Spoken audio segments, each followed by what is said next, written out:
morning. Today we're focusing on the Nigerian equities market, looking at the market recovery 5 years after. I'm being joined now in the studio by Greg Otu. He's the Vice President of the Stockbrokers Association of Nigeria, and Ife Ejezie, Managing Director, Cashville Investment and Securities Limited. Thank you so much for being here. And Greg, let me start with you. It's been 5 years. Remember the market crash back then? Yeah. You were then there at the market, 13.5 trillion market capitalization, March 2008, just before it crashed. And now we're looking at 11.6 trillion naira capitalization. We're almost back to where we were in 2008. Obviously, we've seen it's been, well, many have described it as a slow and painful recovery, as it were. You've seen that process. You've gone through that process 5 years after. What are your thoughts on where we're coming from and where we are right now? Thank you, Esther. Basically, we saw a new management at the stock exchange that brought in some dynamic approach, and we've seen them introduce various products and also come up with market making. Though the former management were looking at market making before this new management, but it's actually being actualized now. We got interest designated brokers that are made to take charge of particular equities to ensure that these equities are mirrored and take the best out of the value. What went wrong with the capital market was not fundamental, but it was just out of sentiment, because it happened around the world. And when we were approaching the government, we told them that we the practitioners, we have a quick solution to what can be done. And along the line, I think the delay in the market recovery was the slow pace of the authority responding to the brokerage community. And now that we have new people at the helm of affairs that are ready, that are listening to us, and the government now presently is listening to us, things have started looking up. Now, Ife, let me come to you. What do you think has been the major game changer? We've seen so many reforms, so many initiatives introduced to the market, especially in the last 2 years by the market regulators, the SEC, especially the Nigerian Stock Exchange, market makers, new instruments, the X-compliance, one or two others. But for you, what do you think has been the major game changer as regards market confidence returning? Yes, thank you very much. I think the major game change has been the forbearance we had in the market. Oh, really? It was one of the major changes. The problem we had initially had been loss of confidence. A lot of people felt that stockbrokers have been so compromised, and then we had a lot of issues, debts hanging here and there, issues with the bank not settled and all that. So the forbearance, if you notice, the market went up immediately after the announcement of that forbearance by the Federal Minister of Finance. And then also with the changes now coming up on board with the stock exchange, the transformations and all that, trying to adopt new changes. People are more responsive to what we are saying. People can now call you on phone and say, yes, they want to buy shares again. People can now want to take risk with the capital market. Before that forbearance, it was like a no-go area. Because they believe that now, well, the balance sheets of the stockbrokers, the stock players are clean. Yes, the situation with the banks have been regularized, and then we now have new investment, new injection of funds and all that. And then market can only but move forward from there. Greg, let me hear your thoughts on this. I was going to come to it much later on, but now that we're on it, we might as well thrash it out.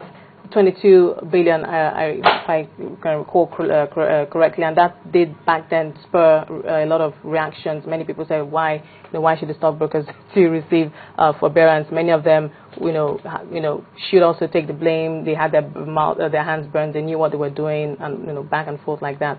But for you, what are your thoughts? Yeah, people should remember that stockbroking business is just like every other business, where you have interests. Both come together and say, oh, with the professionalism, we want to invest in you and to ensure that returns are earned just like any other company. So I believe that we being a peculiar business, especially, we are also allowed to play in the market. Without you cannot advise anybody to buy stock where you have not even bought. So we saw a situation where there was too much money pursuing few stock. And you recall the Obasanjo administration had to stop a lot of governors flying money outside the country.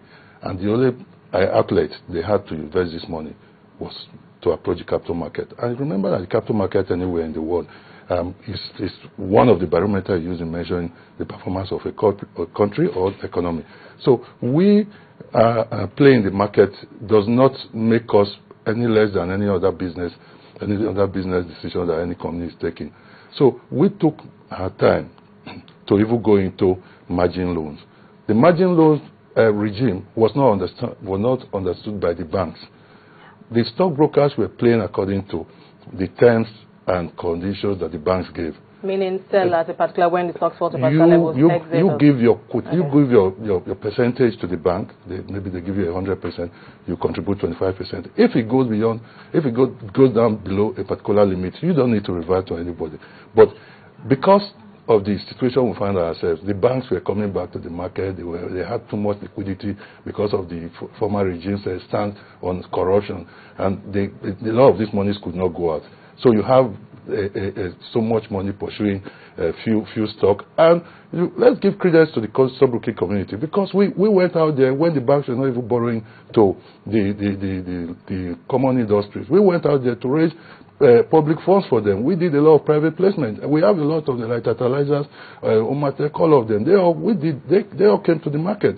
They could not have accessed, they could not have been able to access commercial loan at 24%, but they accessed equity, they accessed this through private placement, and the operations became robust, and they were able to expand on their production, on their goal of expansion. So we have to look at that. We don't have to look at stockbrokers as, oh, they took money from anybody. It's out of ignorance. I keep telling people it's out of ignorance. We took money to play the market just like every other person did. And because the banks did not understand it, the banks were employing brothers and sisters, mothers, fathers, and without proper training for their staff. So the people, their staff, the department that were supposed to look at how to mitigate positions were not doing it. And a lot of stockbrokers had to go to court because the position was very clear. We gave you a particular percentage on the margin. You ought to have sold down. IBTC, they understood it. South Africa, there are other in South Africa told them to say that IBTC did not.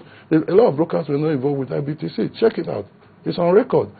So I don't see why anybody should blame stockbrokers. We were practicing our profession, and we were doing it according to the terms, the rules, and guidelines that were set down. Now, I know that it's been 5 years since then, but it's actually ironic that it's still actually an ongoing conversation. This argument can still go on, and who did what, who should have done what, and well, if you let me come to you, I've often heard stockbrokers say that they're the owners of the market, but during that period, I guess it was obviously a very difficult time for the market players, stockbrokers holding their head high and not being able to do that actually. But now, do you get that sense? Do you get that feel? Have you gotten that feeling back that yes, we are now with the new leadership at the NSC, new council? Do you feel that way again? Yes, we feel. Like you said earlier, we're the owners of the market, because without the stockbrokers, the operators of the market, there won't be a market. So what happened in the past was, the concept of everybody blaming stockbrokers for everything. We are usually blamed for every mistake, the crash in the market and all that, but we didn't have a part in it. The policies coming from government and all that played a major part in the loss of confidence in the market. People think that the fall of the market was just because of the global fall or global financial crisis. Financial crisis did not really affect our market that much until the policies coming from our own government and the mouth of our own leaders, made people to lose confidence. And what we suffered was a major, the demand and supply. If you have so many people wanting to withdraw their money from any system at a particular time, there's no way that system will survive. So it wasn't like it was stockbrokers who were just withdrawing money or being careless with trades. We are professionals. We understand our market and we know how to play it. Like my colleague said, Greg, the banks also played a major part, because the people managing the financial institutions in the banks were not trained. Are you absolving yourself of any blame? No, we're not. We're not. Okay. But as human beings, what are we supposed to do? When there's a global demand, everybody is coming, crashing in on the market at the same time, wanting to sell down, and nobody is buying. The tendency is for the market to crash. And that was just what happened.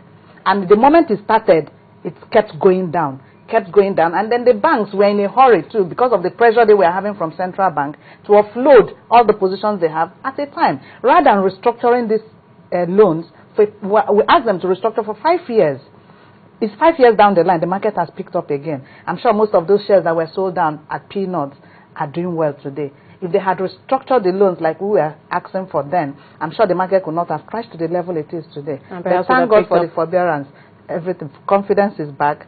The exchange is back. How much of that are you hinging on forbearance? Because, you know, I'm sure you would agree with me that a lot of it has, you know, also has to do with the positive earnings, the fact that the banks, you know, seem to have fully recovered with the introduction of AMCON. Their balance sheets are much Yes, I keep much talking stronger. about the forbearance because a lot of stockbrokers were distracted because of the distractions coming from the police, from the banks, treating brokers as if they are thieves, treating brokers as if we have just taken money and run away.